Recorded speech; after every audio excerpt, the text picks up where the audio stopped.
Tell me what you see when you look at me. Do you see another brother lost in these streets looking for his soul? Trying to find my soul. Or do you see another brother searching for lost souls in these streets?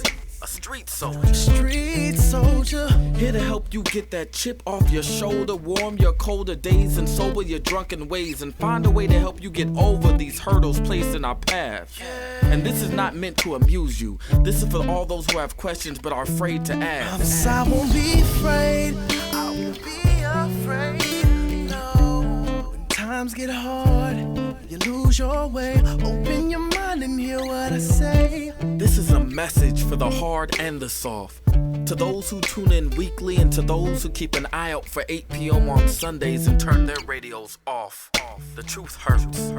The cloth has been pulled. We're walking around half dead. Use this show as your IV. Alive and Free is a new movement. We've achieved self-destruction. A street soldier promotes self-improvement. Streets couldn't be no colder, so I gotta be a soldier. It shouldn't be this hard for me. Even when it seems so hopeless, I gotta keep my focus. I'm glad to be alive and free, yeah. Streets couldn't be no colder, so I gotta be a soldier. It shouldn't be this hard for me. Even when it seems so hopeless, I gotta keep my focus. I'm glad to be alive and free, yeah.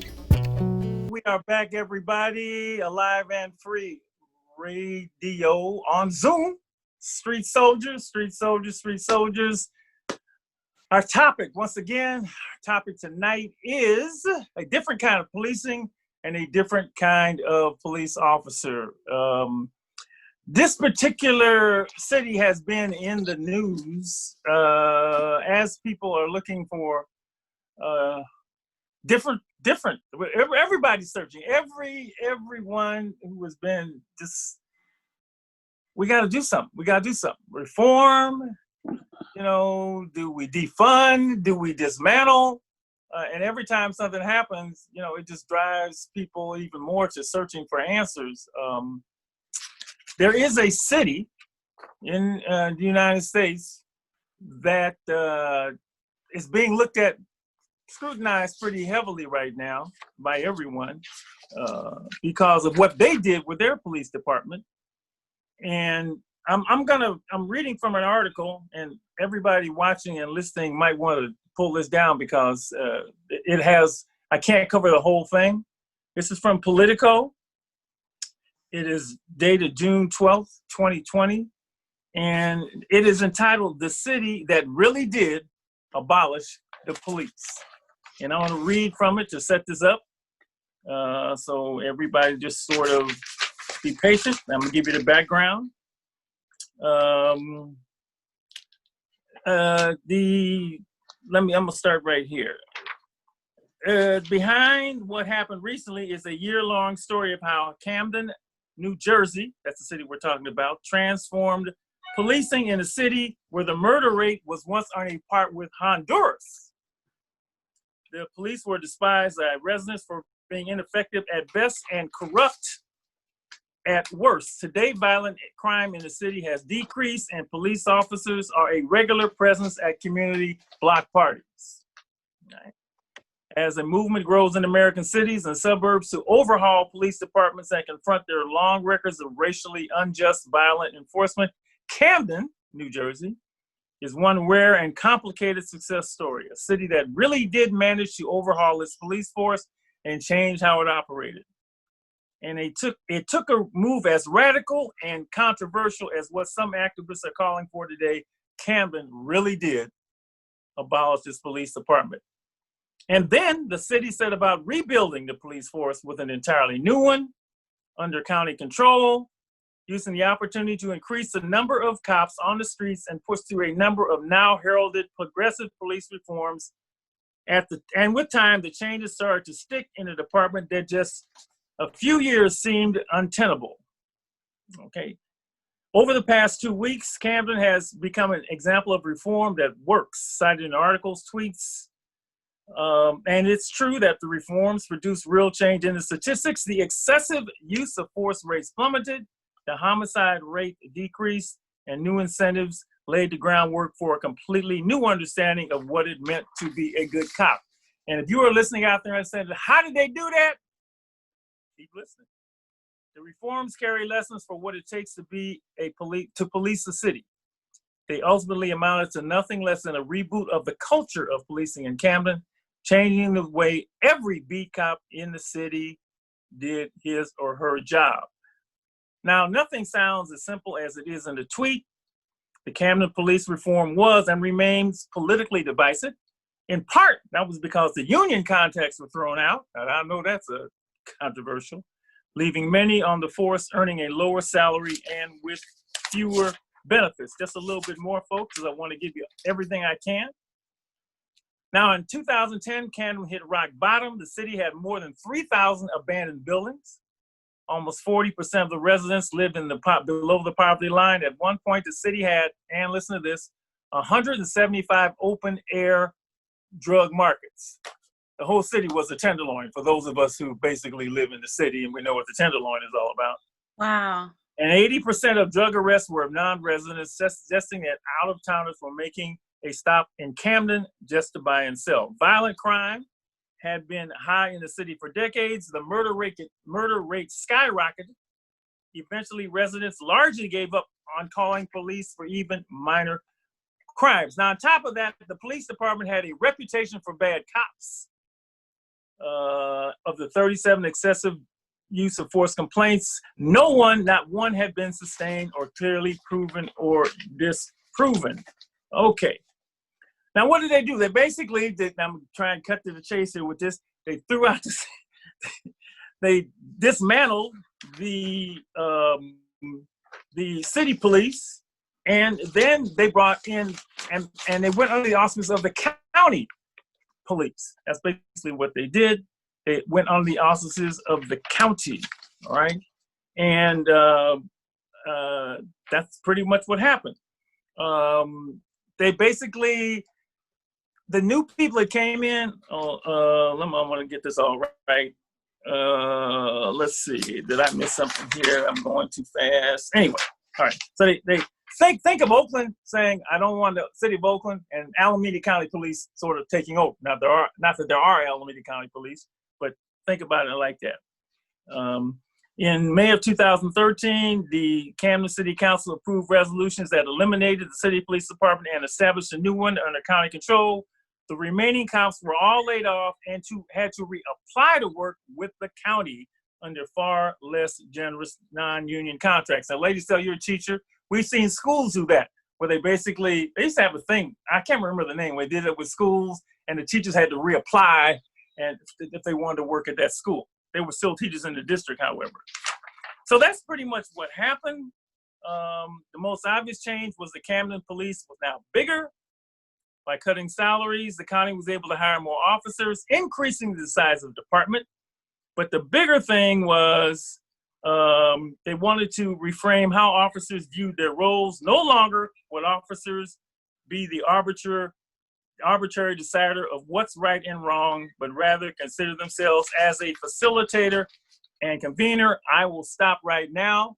I got more, but I'll bring it up as we bring in our guests. Now, when I went to find a guest, it was not easy to do because I only started yesterday. And a few years ago, I did a live and free training. It happened to be in the city of Camden. And I jumped on, looked at my computer, said, I remember any contacts there, and I found one person who has now moved out of the city, and she referred me to who I am bringing on now. And let me tell everybody, I thought maybe the best way to do this on very short notice was not just bringing anybody from law enforcement, but to bring in a citizen who has lived in Camden all of their life and to talk about the transition and what is going on now. So my guest right now is Pastor Prentice Rivers, co-pastor of Centerville Outreach Ministry in Camden, New Jersey. Pastor Rivers, thank you for joining us all the way from Camden. It's 11:30 plus there. Thank you, Dr. Marshall, for inviting me on your show. I really appreciate it. And it's a pleasure. It's a pleasure. I'm all the way out here at Camden, New Jersey on the East Coast at past I got to tell 11:30 at night. I just want to tell we did the training, we did it at your church. Yes, So you did. I want to thank you for indulging us for 3 days. You know, it was great to reconnect with you yesterday and to talk about this. So why don't we begin where you told me yesterday, and let's start right with what happened. Our first talk was about what happened when all the protesting was going on. You set the scene for what happened in Camden with your chief, and so just talk about that. I thought that was a great vignette. Yes. Well, the groundwork for this new police department was laid about 7 years ago when then Chief Scott Thompson was the chief of police. And we had Mayor Dana Red as our mayor. And, you know, something had to be done because of the high crime rate. And of course, they didn't have the funding in the city. So, as you said, we had to disband the city's police department and created, the county funded a new force and of mostly young officers, but they did retain some of the older officers to help train. But Chief Thompson, he created a model of how to reform police departments. And actually, the police at that time had a warrior mentality. The object was to change that mentality from warrior to guardian. So when the new officers came on board, the first thing was they were assigned different areas of the city, and they had to knock on doors, introduce themselves. The main thing is there's a close relation. It created a close relationship, a trusting relationship with the police and the citizens of the city. Now our chief of police is Chief Joseph Wysocki, who has continued on with that way of policing, and he keeps in close contact. There are weekly meetings with the members of the faith-based community in the city.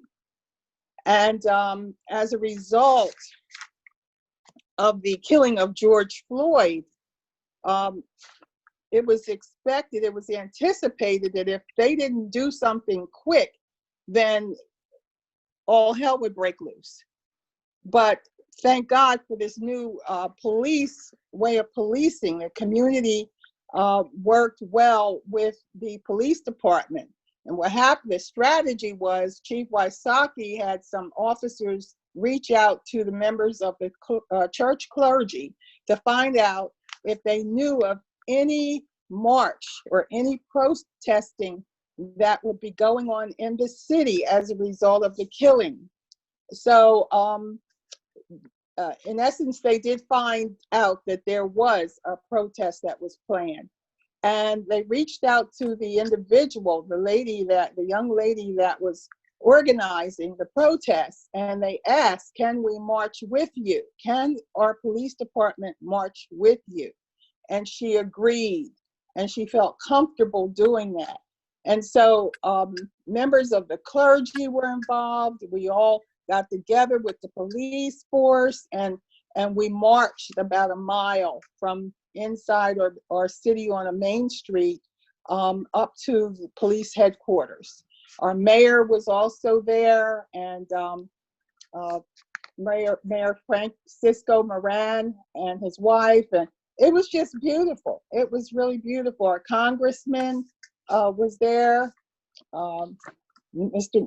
Congressman Norcross. It was just very beautiful, and we marched in solidarity for this purpose, and we shared, and the police shared in the pain of this event that happened to George Floyd.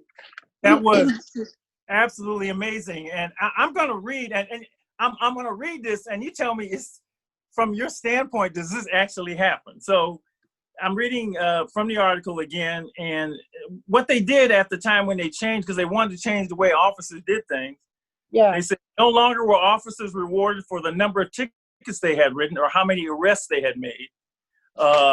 Number one. Here's something else. The chief said, I don't want you to write tickets. It's the chief at the time. I don't want you to lock anybody up. I'm dropping you off on this corner that has crime rates greater than that of Juarez, Mexico. And for the next 12 hours, I don't want you to make an arrest unless it's for an extremely vile offense. Now I'm reading this and I can't believe what I'm reading. Don't call us. That's what he's telling officers. We're not coming back to get you until the end of your shift. So if you got to go to the bathroom, you need to make a friend out there. You want to get something to eat, you better find who the good cook is. Now I said, my God, I just could not believe that. Let me tell you what else it says. Every couple of months, this is Sean Brown, who's a business owner in Camden. He says, I had complicated feelings about the change, but he says he feels safer now in his city than ever before, in part because police actively check on him on the status of his neighborhood. Every couple of months, I get a call from an officer who just asked me, how is everything going in my neighborhood? Do you feel safe? Is there anything that you need from me? Things are demonstrably different. Now, I haven't seen a police department like that since Mayberry RFD and Andy Griffith. I mean, is that really true in Camden, New Jersey? Yes, yes, yes. We have a good relationship. I was just with them today. As a matter of fact, this evening I was with them. They have pop-up barbecues, they call them, in different sections of neighborhoods and all over the city, where the police cook hot dogs and hamburgers and give out water. And as a result of the pandemic and how it has affected our people, a lot of them were not wearing face masks. So our church, myself and a couple other women got together, and for the health department needed these face masks made. So they supplied the fabric, and we made about 167 face masks for adults and children. Wow. And they hadn't picked them up yet. So I said, well, the police called and asked that I attend the pop-up barbecue since it was in my neighborhood. So I said, you know what? I'm going to bring these masks because so many of them don't have masks. Mm-hmm. And they swamped me when I came with the big bag of face masks. They couldn't believe they were free, number one. And they were just coming at me, and they wanted to take pictures with me, and I took pictures of them and took pictures of the police officers. It was just so nice. So we accomplished that, and there was no problems, no fights. Everybody worked and on one accord. We were all unified. And yes, when the new police officers first came into the neighborhoods, you see, our city is made up of 50% Hispanic, 42% Black, 5% white, 3% Asian, and some other. Okay, most of the police officers were young white males. Mm-hmm. And they looked so scared. I'm laughing at that because that's a volatile. I can see that mix, especially if he says, you go in that neighborhood and do not call me.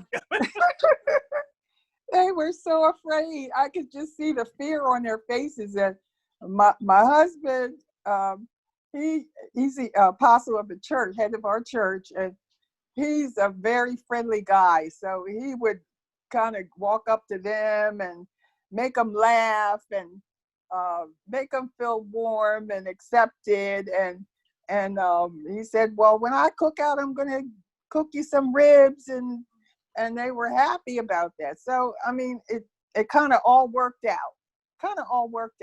And you know, they also, what they did was they assigned an officer to be the liaison between the community and the police force. His name is Captain Zach James. And Captain James had his pulse on everything. All the people in the city. He got to know many of the ministers, pastors in the faith-based community here, and develop relationships. So you could just call us anytime. I need you to do that, if there's drugs going on, drug trafficking going on, all we have to do is text Captain James, and he'll send officers out.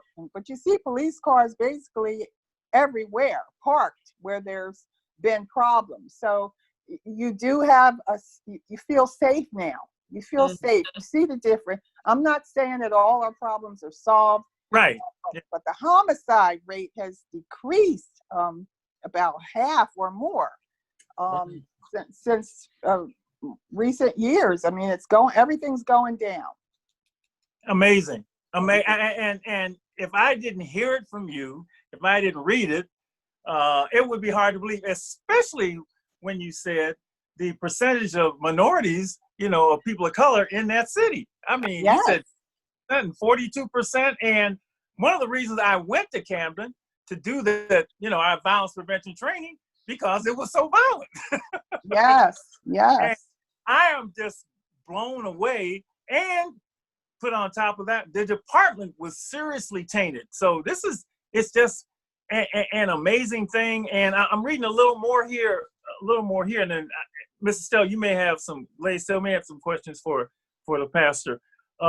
They implemented a state-of-the-art use of force policy. Remember, we talked about that last week. That's a basis of a framework for a department, is to have a excellent use of force policy. The rules clearly outline when deadly force can be used. Officers are required to intervene. Remember, duty to intervene? We talked about that last week. If they see another officer violating the rules, and the department can fire any officer who doesn't follow them. According to the department, complaints of excessive force have dropped from the range of 35 to 65 year in the first years to less than 5 today. 5. Now, They don't have 2,000 officers, right? They have 450 officers, but still, that is an amazing. And when I don't like calling him former, I still call him President Barack Obama. Please come back. Visited the city in 2015. He called Camden a symbol for the promise of the nation. That is just an astounding story. I'm surprised you will probably be flooded with people like me, or people coming to look at this thing. And you're right, it still does there are issues. And you're right, part of it is with the mix, the ethnicity of the department versus the city. That's still something they try to work on. And another thing I think is, you said they have a high turnover, I believe, because the salaries are not that high, right? I think that's part of the issue. Yes. But when you make a statement that you feel safe, that trumps everything for me. That's like, I feel safe. I mean, I'm moving to Camden. Okay. No, I can't. Kids won't let me do it. Ladies, so you have anything you want to say to the pastor? I think this is just remarkable. The fact that there was so much fear. He said the police officers, they were so afraid. And we know that when we become afraid, we can misread any kind of situation. But then you said that the police officers stopped being warriors and they became guardians. Yes. So that's just remarkable right there. Yes. It isn't an us versus them or them versus us. It is we together as a community for real. As Jack would say, for real, for real. Yes. Yes. Yeah, that's just remarkable. Yes. And so they don't have. it can be done. You're doing it. Yes, it can be done. You don't have to reinvent the wheel. We're doing it here. We'll show them what to do and how to do it. All right. Yeah, so they've also sent me, the chief, Waisaki had also sent me and all the members of the faith-based community a copy of their use of force policy. Wow. So I actually have a copy of it. Yes. That's I like I said, I want to say, is this America? I mean, is this really a city in America? This is Camden, New Jersey, right? And I read about these kind of things in places like New Zealand, where, but this is inner city USA. I mean, that's basically what this is. This is astounding. Wonderful. And I gotta just thank you. I'm reading this again. I'm going to drop you. I don't want you to lock anybody up. I'm dropping you off on this street that has crime rates greater than Juarez, Mexico. And for the next 12 hours, I do not want you to make an arrest. Don't call us. We're not coming back to get you until the end of the shift. So if you got to go to the bathroom, you need to make a friend. Want to get something to eat? Now, look, I'd be like knocking on folks' doors. How are you? I'm officer so great. This is too good to be true, probably, but it is true. It's not perfect, like you said, and I just want to tell everybody, if you want to get a copy of this article, go to Politico. The date is June 12th, 2020. The article is entitled "The City That Really Did Abolish the Police," but more importantly, we have Pastor Prentice Rivers. Patience. I'm sorry. Patience. I'm sorry. Oh, patience. Have patience, Dr. Marshall. Night with us. He's been on for a half hour. It's midnight back there. And you heard it from her. You didn't hear it from the police. You heard it from somebody. And you've lived there. Have you lived there most of your life? All my life except your life? one year. And that was Philly. And then I moved back to Camden. But I wanted to just say one more thing, if I can. Sure. Absolutely. This is whenever there's an uprising now in a neighborhood in the city, a lot of times the police will call, believe it or not, the ice cream truck, Mr. Softy, to come in and give out free ice cream. Believe it or not. And that calms them down right away. They don't have to pull out any guns. All they have to do is call Mr. Softy.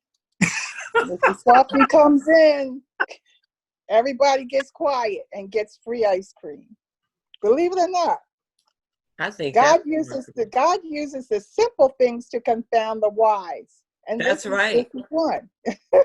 Pastor Patience, thank you so much for your service, for your work, for your commitment, for your leadership, for being the shepherd, for being that one that's present and helping, save and keep young lives.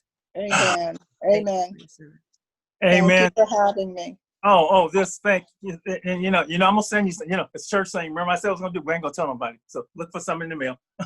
But just thank you. And this was such short notice, and it is late, and God bless you. It is Sunday, so perfect day. And we have nobody, and certainly me and Lady Sell and most people I know have not been smiling or laughing at all when it comes to police issues for I don't know how long.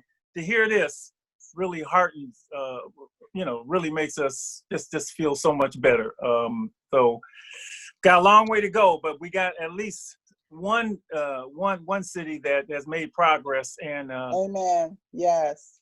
And God bless you. But thank you very much. I'll let you go to bed and do what you do. Thank you for having me. God bless you. Okay. God bless you too. God bless. Good night. Good night. Can you guys believe what you just heard? I mean, people are probably watching it now and like, no way. But I mean, it's New Jersey, right? Like, that's a big city, town, area. Like, wait, you don't, what?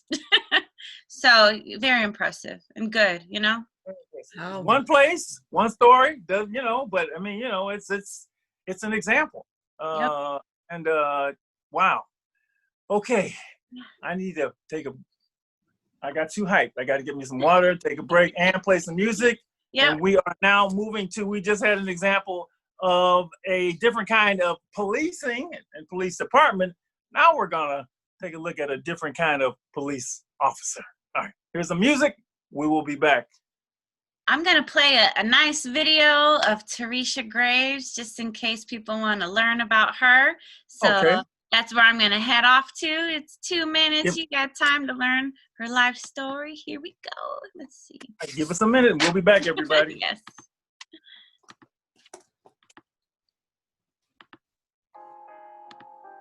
My mom had me when she was 17 years old. We lived off of government assistance.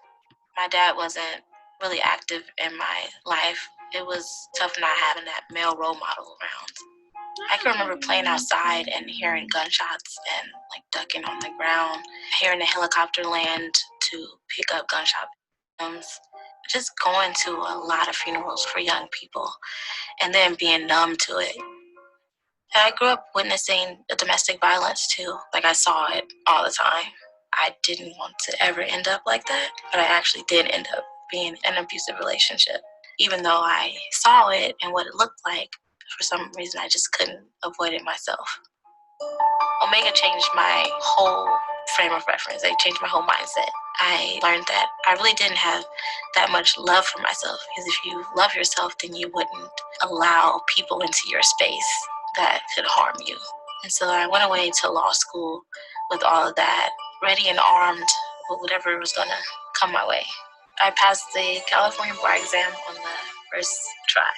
The reports say that this was the hardest it's been in 30 years. It still doesn't feel real. Every morning I still wake up and like, hey, I'm an attorney.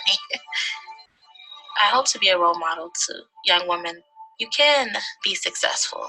You don't have to do what's easy, which is to stay in your circumstances and to become a victim. I'm so glad that Alive and Free took a chance on me and believed in me when I didn't believe in myself. My name is Teresa Graves, and I am an attorney with the San Francisco Superior Court. I just love that. I just love that. Hey, Sarah, you got to say something about that young lady who was recently on the show before we bring our guest in. Oh, you're tearing up. You're tearing up. These are my kids.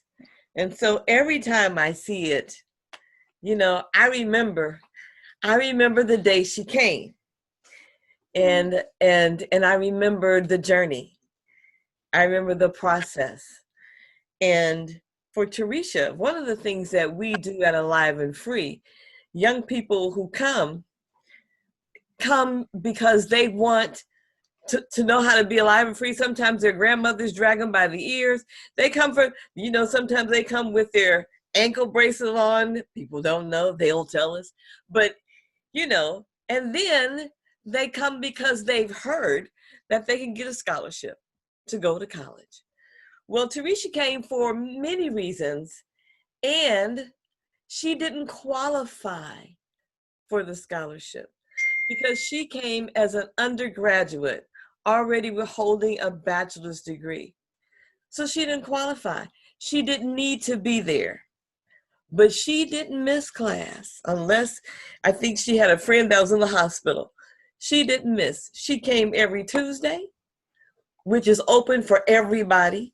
And then Thursday is open for those who are college bound, that are high school graduating seniors or in the first or second year of City College and they want to go to a 4-year. Anyway, so for that time frame, but she did not miss and she didn't qualify. And we made sure it was clear that you don't qualify for the scholarship. It's for those who are trying to get an undergraduate degree. You're not going to get any money. That girl did not miss class. She kept coming. Her work was not just good. Her work was exemplary.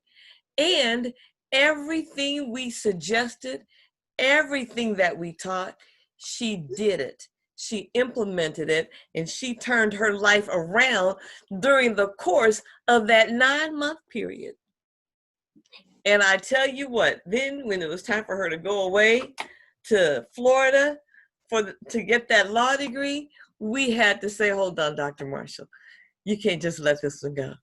I'd like for you to consider. Think about, we need to give her something to send her away with. We can't just say, okay, you did it, thank you. No. And that child got to Florida A&M and she graduated top 10 in her class. She was amazing. And now she's got her own law firm. And now she has and her look, own and law look, and Yeah. that is. And she's giving back. Yes. The TNG, the law offices of Tarisha Graves, and then the Paying It Forward Scholarship. She announced the winner on Friday. So One of our 239, 40 graduates. Girl. We are proud of I've been pretty educated. All right, now we got a gentleman on. Hey, I like that hat, brother. I like that hat. Hey, let me turn to the sun. I like that. But we've got the hat. We've got the hat. What's that mean? We've got all this underneath. Oh my What's goodness. the 7 mean? JJ, is that you? It is What's the me. 7 mean? What's going on? Let me hit the other button. Oh my goodness. So let's make the introduction. This is Officer Jason Johnson. Oh, sorry. Of the San Francisco Police Department. He is on. He knows why he's on. We know why he's on. You don't know why he's on, everybody out there, but I'm going to tell you. We just did a story on a different kind of police department and policing. Now this is a story about a different kind of police officer. I got a punchline at the end of this, but for right now, I just want to just talk to him for a few minutes. Now, I got to say, Officer Johnson was very reluctant. He was like, in fact, when I said, you coming on, he went like this. You know that thing you text where the piece of person will put their hand over their face? That's what he texted me. Like, oh, me? Yes, you. I got to ask you, first of all, for people who don't know you, how long have you been on the force? I've been on the force about 12 years now. 12, 13 years, yeah. Right. I'm going back to the beginning. First of all, why did you want to become a police officer? I didn't want to become. I didn't want to be a police officer. Somebody talked me into it. You need to tell us how.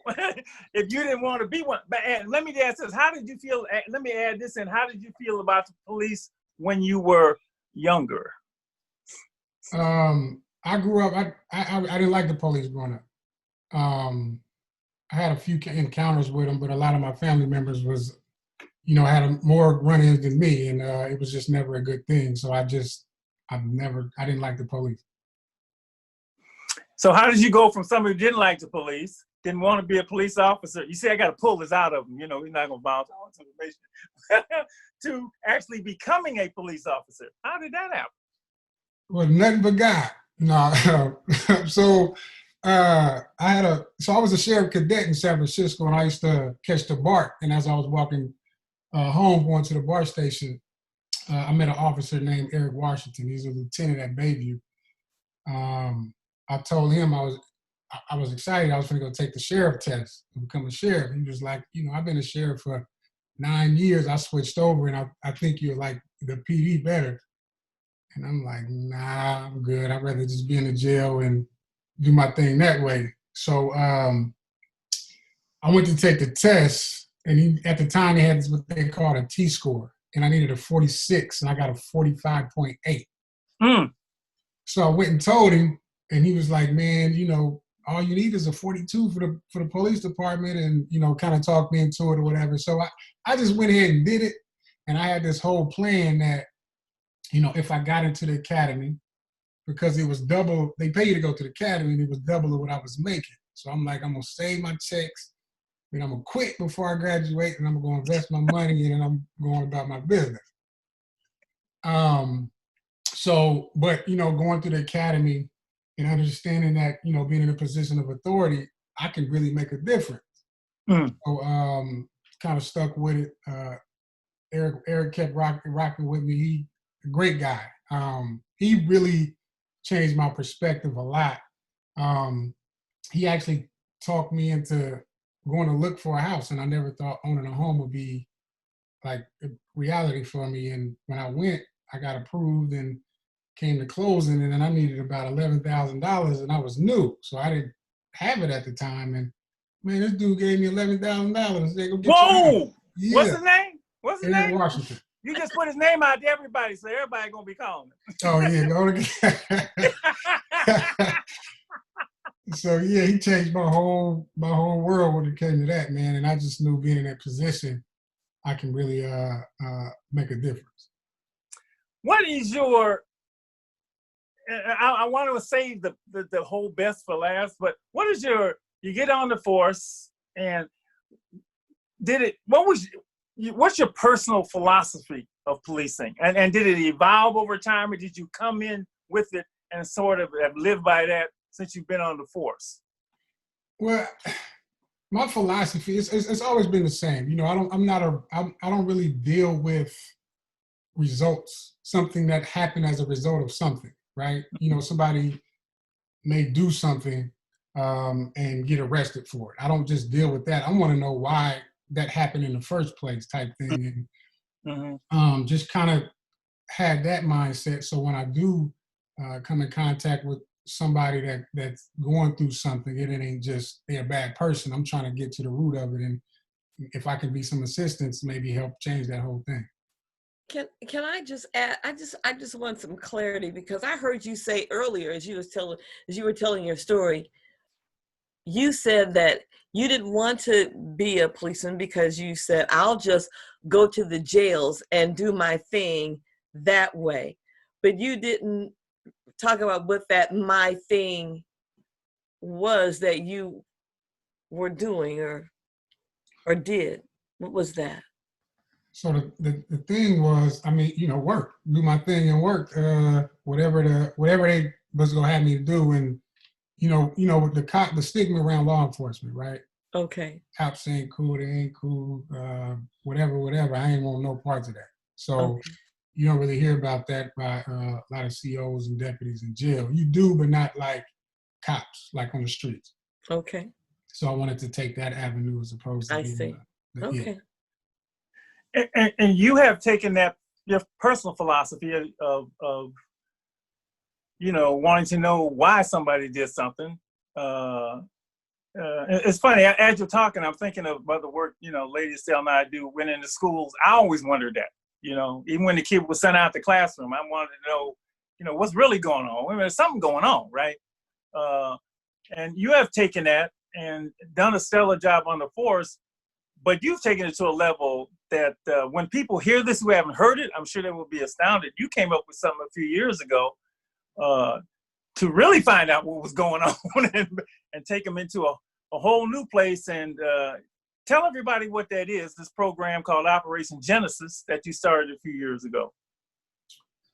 So when I was at Bayview Station, I was there for actually my probation. And after your probation, they send you to what they call a permanent station.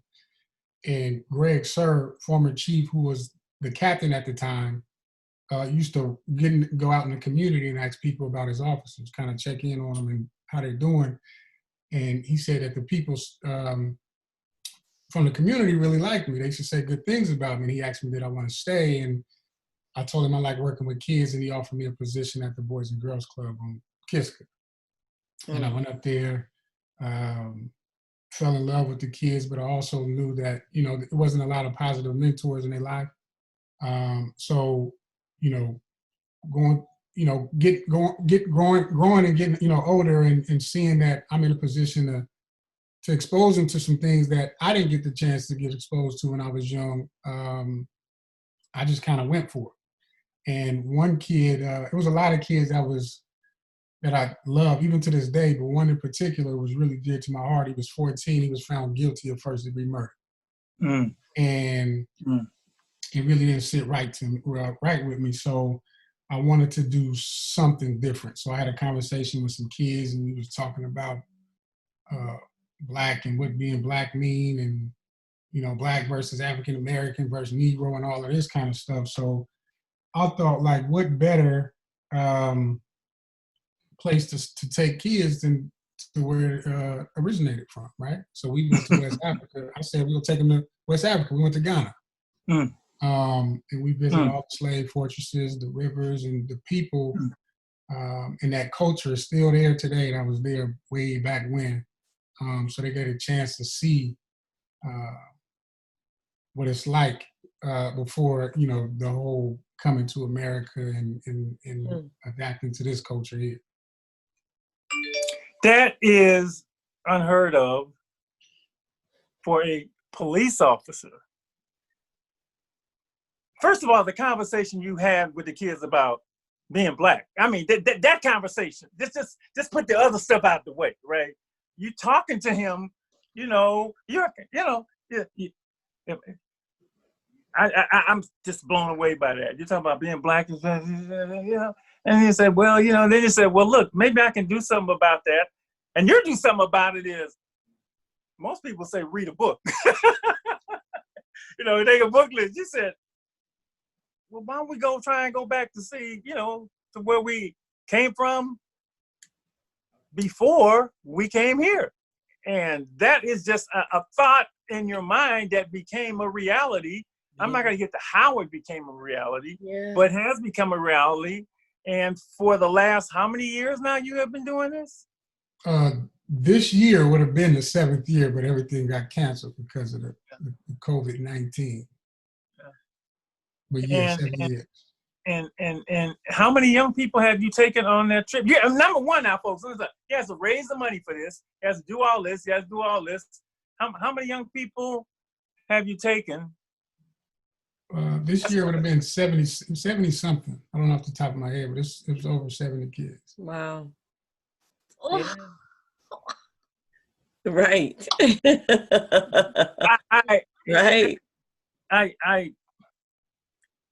So look, just you continue to talk about what you've seen and the experience it had for you. And while you're doing this, I'm gonna do something. So you just talk about, and Lady Estelle, let him do that, because I got something I want to do right now.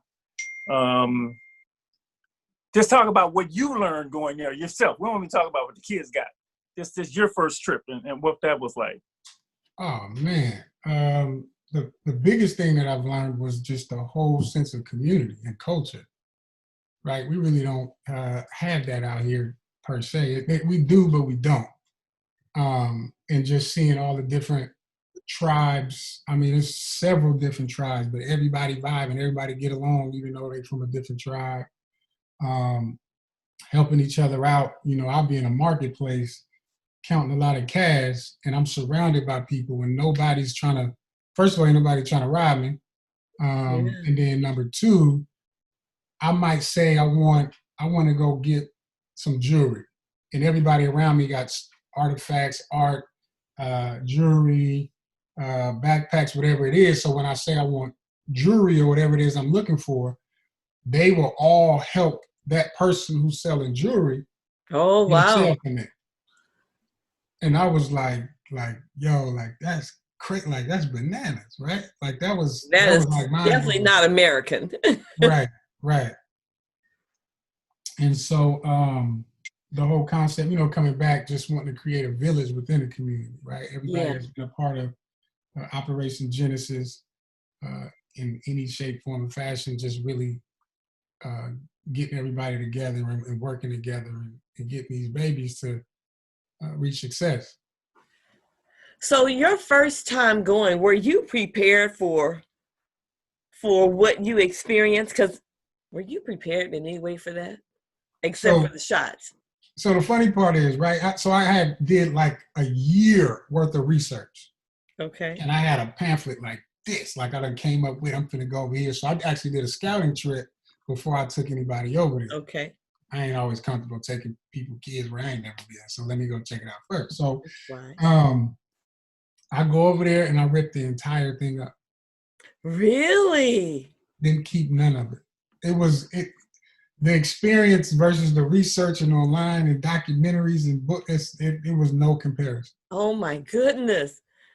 So I go over there, come up with a whole different concept, and it was good. And it was supposed to be a one-time thing, but the impact from that first group was so big. Mm-hmm. I'm like, yo, we got to keep this going. And so I know that, Dr. Marshall, go ahead. No, are you ready? Go ahead. You're great. Keep going. No, I mean, just a couple minutes. Okay, so you were prepared, and then you discovered that your preparation was nothing compared to the experience, and from that you created something else, and from that something else you then provided to your kids before they went. Tell us about their preparation for their journey to the motherland. So there's a lot they have to do. You know, there's the coming to the classes, there's field trips, there's chaperones that they have to spend time with and establish relationship with people from the community as well, all a part of it. And it's difficult, even going, you know, you can do all of the preparation in the world and I can tell you about everything, but until you get there and you see it and experience it, it's like it's a whole nother thing. And I've been 7 times, and it never gets old. I got a little surprise for you. Got some people that want to publicly say thank you. So can you have these folks come in? Some folks want to say thanks. Ari and Shy, is that Shy? Who's that? Oh, Asata. Oh, Asata. Okay, Asata. And Ariane. What's up, y'all? JJ. Oh my goodness. We'll see.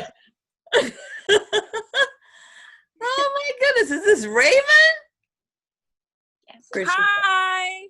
Who's Raven? That's What's Raven. up, Oh Raven? my goodness. So here's how we're going to do this. Last week, Ariane was on the show. And Artanae, Michael. she talked about, when we were talking about policing, and your name came up. And what she said, actually, I heard about from a lot of people. In fact, everything she said, I heard from a lot of people. They said, that young lady was on, she was really good. And you were really good. And so I thought it would be great, Ariane, if you talked about Officer JJ as being an example of a great police officer and what he did for you personally and why. So if you could just sort of say it again, what you said last week, and then we'll go on. Okay. Yeah. What's up, JJ? Somebody got to mute something. Okay. There you go. I think we were just talking about like what policing was and like how we can just improve policing overall. And I just mentioned like the community aspect of it all and how it was kind of missing in a lot of communities. And I brought up you and the fact that like everything you do and your whole philosophy of policing is just based on being in the community and just like entering my life. I think I met you at the age of probably like 15, and it just changed my whole perspective on what policing was, what police officers do. Like you just inspired me to just keep an open mind, always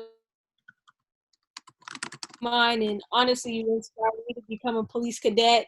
You know, like you were one of the first person I told when I got hired on the job. Like when my first day I sent you pictures of me in uniform. So like just thank you for that. And I think that's just a segue into what we're going to talk about here today, like how you're just such a great example of like what a police officer do, how you impact our community, how you continue to impact us, and just change basically probably all of our lives that's on the Zoom right now. So thank you. That one line changed my idea of police. That right there is worth its weight in gold. And I don't know if he knows this, because people that do this just do it, right? Exactly. And I think that's part of it all, is that you do it willingly, you do it with such a humble mindset, and like I just thank you for that. Like it's never like you do it out of the kindness of your heart, not to just say you did it, not to, you know, like for any type of accolades or anything like that. Like this is what you do, and it just makes it so much better. Now, I think everybody on the call, on the call, I think I'm on the radio, right?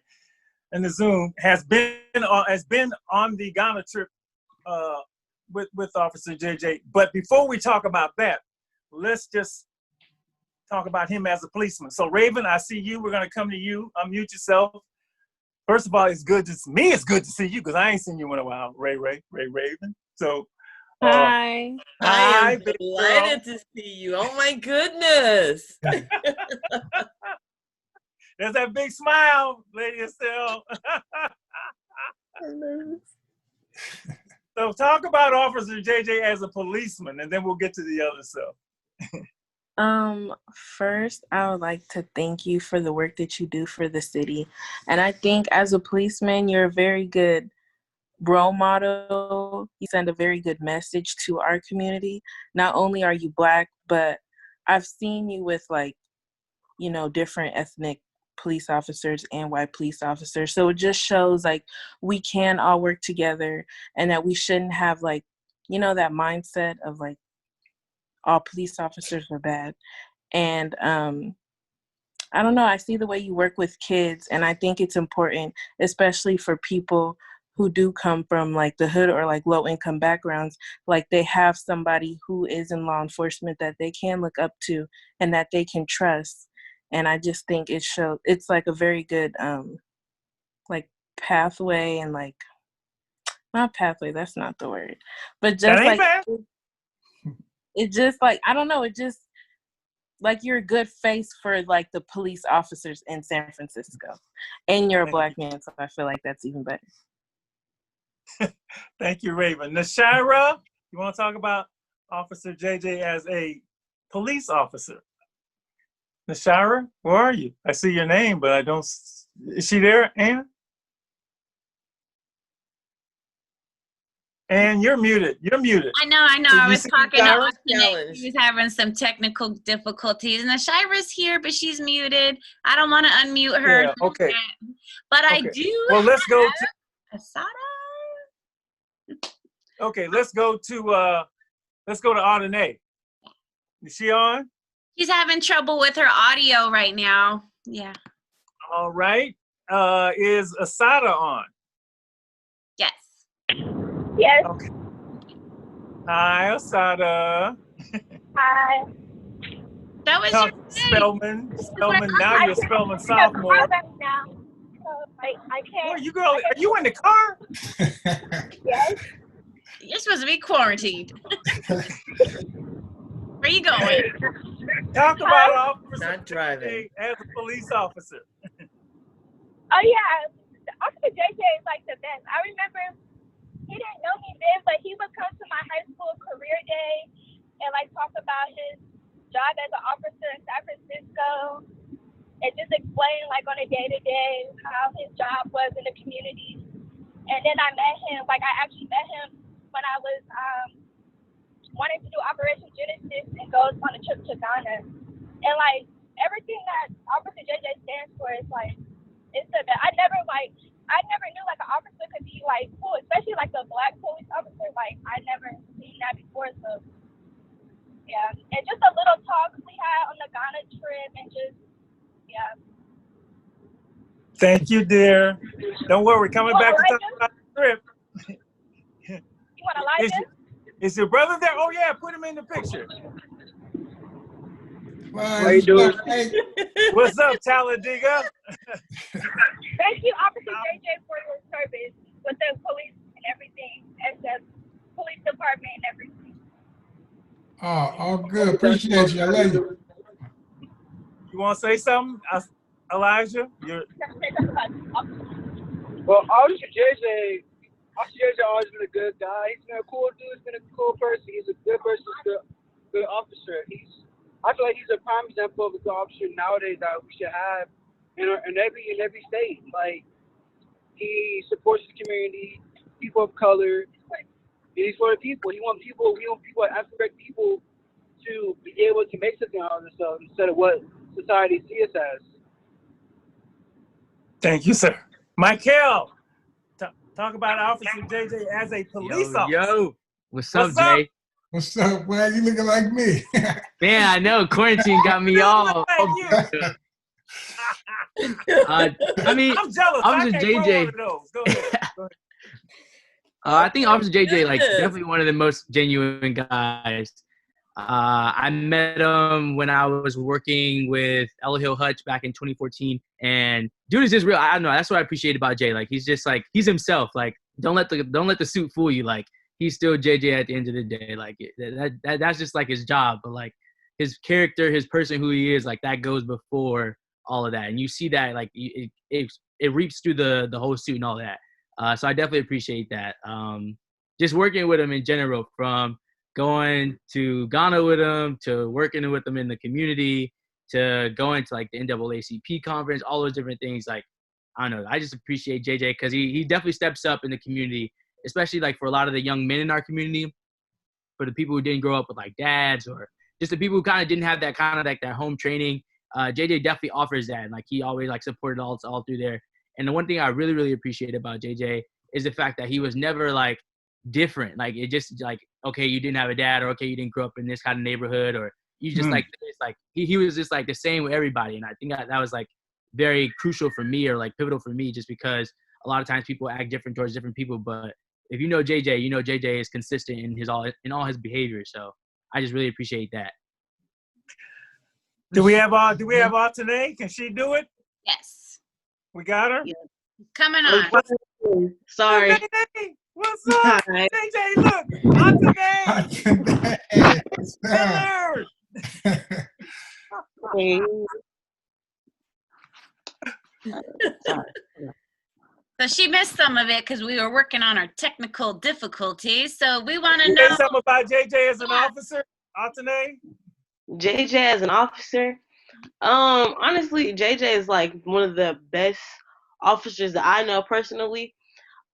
His attitude is always positive. I feel like my nephew, I asked him a lot, like, what do you want to be when you grow up? And he said a police officer. And I feel like the best person who I can say he can model after is JJ. You know, a lot of police officers, they can either be really cruel to somebody, or they can be like really nice. JJ, he has the how can I put this? I feel like he has the mentality, a very nice like exterior and mentality, but he knows how to tell you, oh, what you're doing is not right, in a positive light. Get me? Got it. Hey, We got one more. He doesn't hesitate to keep you in check. There we go. That's exactly what it is. And he know how to do it in such a JJ way. Like, he'll say it, and then you sit there and you'll think about it and be like, yo, JJ just told me I should do something different without having to push it on me. Right. He's slick with his words. I give him that. Let's get this. Jade on. Did we get Jade on? no. Okay. So let's talk about, you are seven, I guess it's seven. I think it's seven of you. 7 of the 70 or so that went on the trip to Ghana. You know, have you forgotten about that trip? How much did it impact? I mean, just talk about that trip. Just anybody jump in, start talking about it. That was JJ's big gift, something that you never thought a police officer do. Somebody talk about that trip. I don't think you can go on an all expense paid trip to Ghana to learn more about who you are as a Black individual in America and forget it. Like, to be simplistic. I appreciated the trip. I think like now, a lot of the stuff that I saw and a lot of stuff that I experienced while I was there, it's starting to come up again, and just like regular conversations, or just like kind of how I think about stuff now. Even my appreciation towards a lot of stuff, like whether it be food or whether it just be interactions with people, I'm more likely to like smile at people or just say hi to people. Like when I was in Africa, everybody want to talk to you. Everybody want to kind of hang out with you. Like, it was just really cool. So I think a lot of the appreciation for stuff that we have here in America, I've taken that back since I came back from that trip, and I kind of show that reverence for the things that I do have.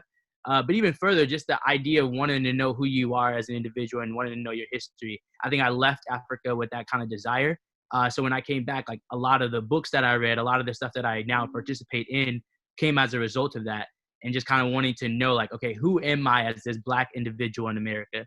Who am I in the greater Black African diaspora? Like, just asking those questions to myself and then researching that. A lot of that came from that trip. Atene. I actually still talk about Africa to this day. I was just talking about it, honestly, about 2 days ago with my cousin who went with me on the trip. And we was like, remember how we did this and how we went climbing and the stuff we ate? I feel like Africa was it's the best trip I've ever been on, and I feel like I can ever go on. Honestly, I feel like that trip cannot be outdone. Also, that's where I kind of got inspired to do film and stuff like that, because on the trip we couldn't have our phones. All we had was a camera, and basically the whole time I was there, I was recording or taking a picture of something, just always on my camera. And I don't know, I feel like it was just the best experience I could ever encounter. Nashira? Hello, can you hear me? Yeah, you go, baby. Okay. Hey, JJ. Ghana was amazing. I went my junior year of high school, and every day I'm just like, I wish I could go right now with the mindset that I have, because I've grown so much, and Ghana is a huge reason of why I've grown. Like I still haven't been in the space and environment where I was able to learn so much about my people, other people that I went with, and myself. And just kind of what Michael Altene said, and also just learning from there and then trying to come back and educate other people, because you hear a lot of ignorant stuff about Africa. And before, I knew a little bit about the history and would try to correct people, but I didn't really have that experience, that knowledge to be able to say, no, that it's like this. So I really took all the information that I learned and tried to educate people the best way that I could. Ariane? I think they pretty much covered a lot, but I think, like, if nothing else from that trip, like, you come back with a mindset of wanting to just work on yourself, make yourself a better person, and just really take that next step and really exploring, like, your history and your own personal things that are holding you back. That's what I took away from it. And I think, like, you'll never be in an environment where you're with a whole bunch of your peers and you're able to just learn together and take this journey together. Me and Shira on the trip, Raven was on the trip with us. And I feel like as a group, we really, like, had a different type of bond, like taking the classes together, just going on the plane and all that type of stuff. So you gain at this family environment with your trip. You gain, you know, just a space, a mindset where you want to learn about yourself. You want to learn more about your history. And I think, like, the trip really does so much to you. Words will probably fail all of us. Like, we can say so much and we can talk about it on and on and on. But at the end of the day, like, I would just tell anybody if they could to take this trip. And I owe that to JJ, because without him, like, we would have never went. I remember seeing Michael go the year before me, and I never even knew how he went. And the next summer I met JJ, and I was like, dang, like, I'm just so happy that I got this opportunity to, like, do this, because it's a once in a lifetime opportunity. So Raven. Can you guys hear me? Can you hear me? Yes. Yes. Okay. I actually loved the trip, and I loved learning about our culture and, like, where we were going. Before we went, we had to do, like, I think every Wednesday we had to go to those classes. But I do remember, like, a handful of things that happened in that classroom. I feel like I grew as a person on that trip. I stepped out of my comfort zone. Like, I don't know, for some reason, I was, like, kind of like a shyer person. And I think I've grown. Like, my attitude has changed a lot. I've learned a lot. And I'm actually trying to plan another trip to go to Africa with one of my friends. Wow. And because, I don't know, I just feel like when you travel, it's a different experience. It's like, even though it's not that much of, like, textbook learning, but just going there and being around the culture, I don't know, I feel like that's something that, because of that Ghana trip, that's now something that's, like, embedded in me. I love to travel. I want to travel. I want to go more places. I want to learn about different cultures. And I think Officer JJ and, you know, the police department and the foundation and the people who sponsored that program to let us do that, because I don't know, not that many people go to Ghana for free at, like, 16. So All right, we got it. We got the car folks, Asada and Elijah. Can you give us words about the impact of the trip? Yeah, the Ghana trip was like amazing. Like just being in like a whole nother continent. And I took a lot of risks on that trip, like all the trying the different food, meeting different people, climbing that mountain thing that we climbed, and walking on that skinny thing. It was just like crazy, but it was just fun learning about Accra and like the people that live there. And it made me not take the things that I have in America for granted. Like everything is so much harder out there, and like we have a free high school education, like, and we have an opportunity to go to college. It's just everything, like, and with the people that I went with, the bus rides was like the best time. Like we all bonded. It was nice. It was one in a lifetime opportunity, and I'm glad I took the opportunity to go. So not a lot of people can go to the motherland. What people out there don't know. What people do I don't know? No, what they don't know is that JJ and I and Leah still Operation Genesis and Alive and Free work hand in hand. A lot of the young people there saying to Ghana have been. It's a handoff. He hands them off to. He hands them off to. To us, and it works very, very well. And then we do the college piece. And why don't each of you just say, what you're doing now? I'm going to go back to JJ when we finish all this, but just say what you're doing, your age, school you're at, so on and so forth. Aside from say where you go to school now. Oh yeah, I'm a writer. I'm in college. I majored health science pre-med. Say it again. You didn't hear it. Oh, my major is health science pre-med. I'm a rising sophomore at Spelman College. Thank you. And your brother, can he say where he's going? I'm a rising sophomore at Talladega College. Thank you. I don't know what rising is, but I know you're a sophomore. Wait, Michael. Almost there. Michael. I'm a third year at USF. I just changed my major, so now I'm communication studies and biology. Yeah. Nashira? I'm going to be a third year at San Jose State University. I'm a criminology major with a minor in philosophy. Let's see, who am I missing? Ardenae.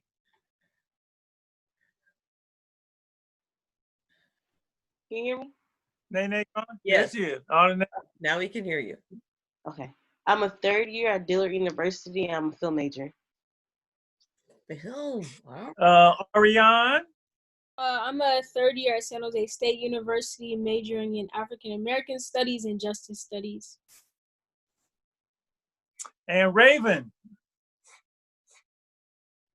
I am a third year at City College, and I'm a biochemistry major. Oh. Okay, Officer JJ, back to you. I did want to surprise you with the young people. I wanted you to hear this, especially since since you were cited as an example of a different kind of officer. And it's not so much the Ghana trip. That is like, but it's your basic philosophy and your approach to policing and how that led to that. And a lot of times people don't get to hear what's the thing, giving them their flowers before, right? You don't get to hear it. And I really just wanted you to know that your brand of policing has a huge effect. And it's interesting because the story we had before was the Camden New Jersey Police Department and the way they changed their approach to policing and the effect that it has. And we heard it. We heard it from somebody who lived in their community. Our police are different and they treat us different. They don't take them to Ghana. They don't do this. They give them block parties, all stuff. But the point is the way they do their job. And I'm sorry. I know you don't like the spotlight, but I got to show what's possible. So what do you want to say to your kids? Our kids. Man, so I was surprised for real. I wasn't expecting that, man. I appreciate y'all. I know. I love y'all, man. Keep doing what you're doing. You know, if you need me, you know where I'm at. You got my number, so, call me. And you know what, Doc, too, though, it's funny, that group and a few other ones, I was just thinking the other day, we did it already with one, but just bringing them back as chaperones. They older and got a different perspective now, so when they go, it'll be a whole different experience for them. So y'all, if you're interested, I know all y'all interested. Look at Ari. We'll get y'all on the trip. I'm playing. I'm ready. I'm here for it. Time and place. So yeah, that was great though, Doc. I appreciate that. I love y'all, man. And we love you, man. We love you. Absolutely. And like I said, we haven't had a lot of laughs or smiles around policing in the last month or so, 2 months or so. Right. But we need examples. We need examples. Whether you dismantle or defund or whatever you do, reform, you still need examples. And I think we had a couple tonight. And it's not, and this is, sometimes when you give people praise, other people say, what about me? Forget about that, people. This doesn't take anything away from your doing. We're just shining an example, shining a light on the city, Camden, New Jersey, and its police force, and we're shining a light on an officer in the city and county of San Francisco, Officer J.J. Johnson. And it's funny, when I was letting people know about the show, I got more JJ, my man, JJ, my man. Everyone's hit me back, JJ, man. So I don't know what's going on in the chat room, but it's probably a bunch of, you universally loved, brother. And just keep doing what you're doing, man, because you are touching a generation. And, the title of the book is Street Soldier. My book, Street Soldier, One Man Struggle to Save a Generation, One Life at a Time. That's what you're doing. You touching each one of them, one life at a time. And can't wait till this COVID is over so we can all just get together, and hold on, really quick in the chat room, they say, this is really inspiring. You should check out the videos of Operation Genesis on YouTube. And where's your donation button on the Operation Genesis page? So you're doing good things and people want to support you. We support you too. JJ, give some love to your partners, because I know you got a team, but you better give them some too. And Maurice, anybody that you want to name who's part of the operation. Oh, everybody, man! Look, it ain't just me. I come up with the ideas, but it's a whole team that make it happen, man. I can go there. I'll probably run out of time naming all these people that help me, but just for y'all that's listening, I appreciate you. Thanks for rocking with me, putting up with me. They say I move different, and I'm an interesting person to work with because I'm very organic, but they put structure to it, and I try to go right through the red tape. They kind of, guide me and help me, stay focused and make stuff happen. So Operation Genesis family / village, I appreciate y'all, man. I love y'all. And thank you for all your support. Lady Estelle, you always have the last word with this. You can take us out, and the kids Pastor have one more thing they want to say, but go ahead, lady.